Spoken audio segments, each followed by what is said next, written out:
Puluhan. Sahabat, pernahkah Anda perhatikan bagaimana gaya para orang tua kalau sedang berbicara? Banyak di antara mereka yang merasa seolah-olah tahu segalanya, padahal sesungguhnya mereka tak tahu apa-apa. Para lansia ini banyak yang tak siap menghadapi kenyataan bahwa mereka kini telah menua dan tak tahu bagaimana menjalaninya. Untuk para lansia, sebelum masa itu tiba, ada beberapa tanda yang perlu Anda sadari, sehingga Anda akan siap untuk menghadapinya dengan tenang. Apa sajakah tanda-tanda itu? Pertama, orang-orang di sekitar Anda akan terus berkurang jumlahnya. Sebagian besar generasi di atas Anda, termasuk orang tua Anda, mungkin telah berpulang. Bahkan bisa jadi pasangan Anda pun segera menyusul dan mendahului Anda. Sementara teman-teman seangkatan Anda belum tentu kondisinya sehat dan terawat, sehingga bisa menemani Anda. Ketika satu persatu orang-orang terdekat Anda kembali kepada Sang Khalik, maka kesepian akan menjadi teman Anda. Generasi di bawah Anda, termasuk anak dan cucu Anda, sibuk dengan urusannya masing-masing. Saat itulah Anda harus belajar bagaimana menerima sepenuhnya kesendirian Anda dan menikmatinya dengan penuh syukur. Kedua, orang-orang akan semakin tidak peduli pada Anda. Penuaan tidak pernah mengenal gender, jabatan, popularitas, atau kekayaan. Semua orang pasti akan menua. Di saat Anda mulai terpinggirkan secara alamiah, akan muncul bintang-bintang baru yang lebih bersinar, mungkin melebihi dari apa yang dulu Anda miliki. Anda harus legowo menerimanya. Jangan biarkan iri dengki merajai hati Anda. Ketiga, kesulitan akan terus bertambah. Seiring waktu memasuki masa lansia, risiko degeneratif akan menyertai osteoporosis, penyakit kardiovaskular, gangguan syaraf, kanker, dan seterusnya selalu mengintai dan menyergap tiba-tiba tanpa Anda bisa menolaknya. Anda harus menyadari bahwa tubuh Anda sudah tak lagi kuat.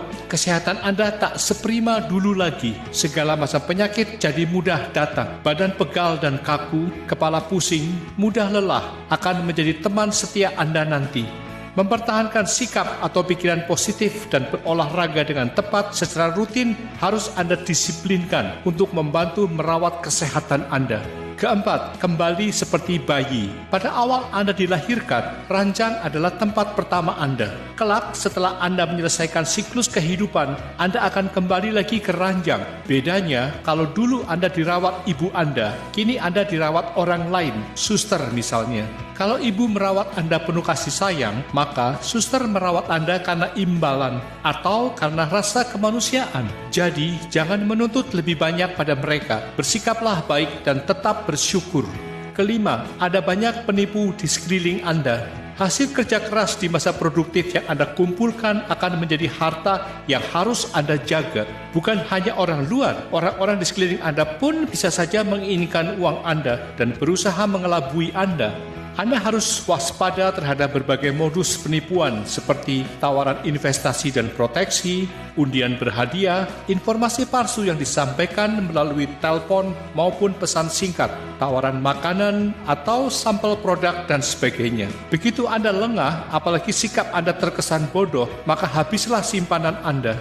Jadi, penting untuk melindungi harta Anda dengan baik dan membelanjakan uang dengan bijak, karena Anda takkan pernah tahu nasib Anda di hari esok.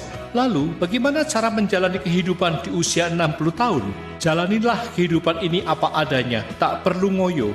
Selalu bersyukur atas semua berkah yang Anda terima. Nikmatilah hidup dengan baik selagi masih bisa, karena semakin menua, kesempatan pun akan semakin berkurang. Hargai dan jagalah segala yang Anda miliki. Itu adalah hasil dari cucuran peluh Anda.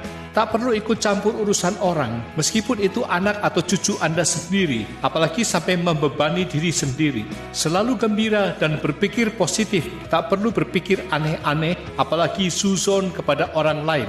Tetap bersikap rendah hati, karena usia tua tak menjamin Anda lebih pintar atau lebih tahu dibanding yang lebih muda. Sikap sok tahu, sok pintar, sok pengalaman, dan seterusnya hanya akan berujung merendahkan orang lain. Mulailah mempersiapkan mental dan belajar melepas keterikatan duniawi. Ketika waktunya tiba, maka kita akan bisa meninggalkannya dengan tenang dan ikhlas.